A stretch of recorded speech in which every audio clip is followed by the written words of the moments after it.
Be ready. 5 seconds.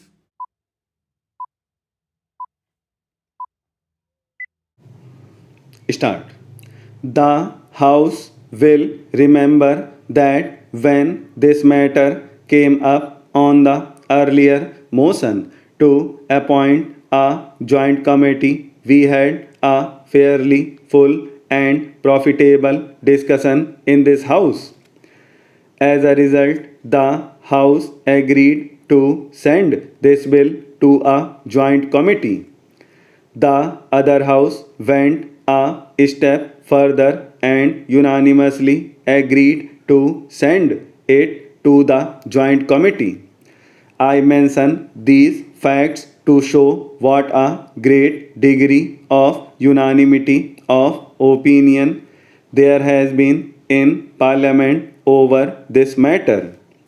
One would imagine sometimes reading or hearing some criticisms made outside this house that this was a measure over which opinion was rent in twain, that it was a highly controversial measure which proposed something very extraordinary. Yet, when one comes to see what has actually happened in this house or the other house, one finds that the persons who are most intimately connected with this matter, in the sense that they are considering it directly, members of the two houses who have listened to arguments for and against have come to one broad conclusion in favor of this amendment of the Constitution. This should be remembered because an attempt is made outside Parliament, of course, to create a contrary impression.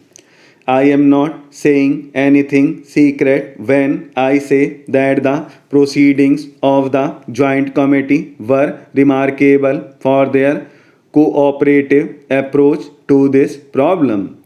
It was an understanding approach and a near unanimous approach. In fact, the bill as it has emerged from the Joint Committee might almost be considered to represent the views of almost every member of the Joint Committee, which consisted of people of various parties and various views. After the report of the Joint Committee was prepared and passed in this cooperative manner by almost every member of the Joint Committee, some minutes of dissent have been received. The minute of dissent by my friend has been Major, a longest minute in which he has quoted from high legal authorities, apart from that fact that he is himself a high legal authority. First of all, we must bear in mind exactly what this bill is and what this attempt to amend the Constitution is.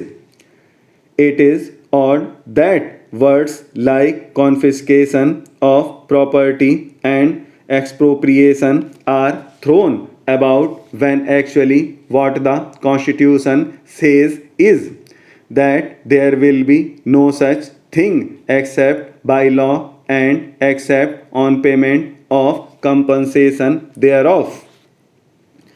The quantum of compensation is to be determined by the legislature. The king has given many quotations about due process of law.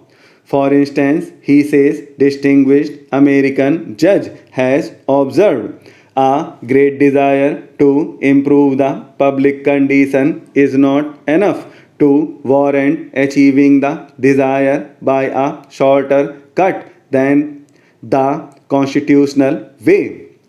I say that this is the constitutional way and what is proposed is the definite legal and constitutional way of doing it, and we are varying or amending the constitution in the constitution way.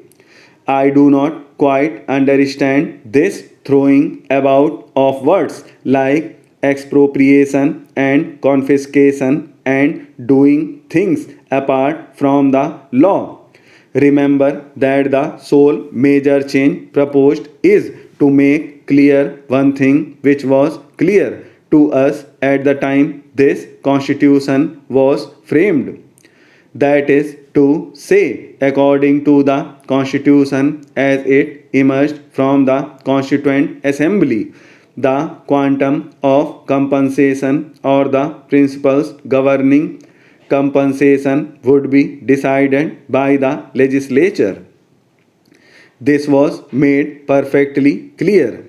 It is obvious that those who framed the Constitution failed in giving expression to their wishes accurately and precisely, and thereby the Supreme Court and some other courts have interpreted it in a different way.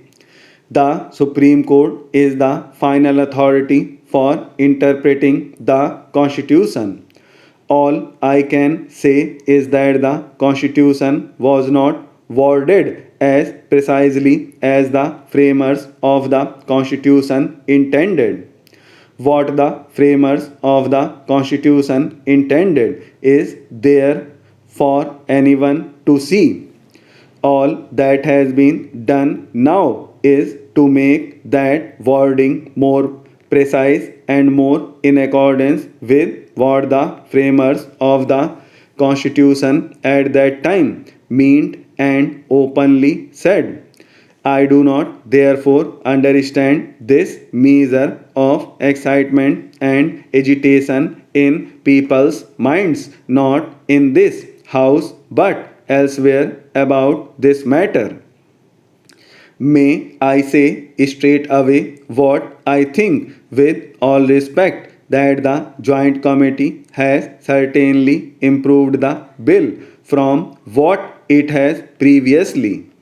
I accept this report and the recommendations completely. There might be one or two minor changes in view, but apart from that, I think that it would be a pity to amend this as it has emerged from the Joint Committee's consideration. It has emerged as the House will see in a much simpler form. It is shorter and simpler than before, and that itself is desirable. The slight change in Article 31(2) makes the point clear, and as a consequence of that change, it has not been necessary to add too many matters there. I am happy to be with you this morning to inaugurate your annual session and to attend your national conference. Speaking at such important business conference is a matter of pleasure for me.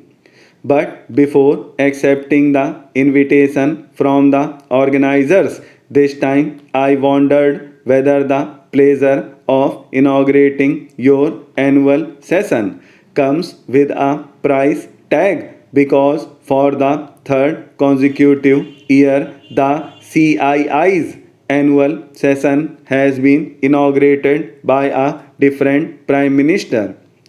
Your president has said some good words about me in his welcome remarks. They are no doubt pleasing to my ears, but they also remind me of the enormous expectations people have from me and from my government. In the recently concluded general elections, the people have given a mandate to the BJP and its allies to govern. At the same time, it is a fractured mandate. The challenge before us is to do full justice to our job even though we have a fractured mandate.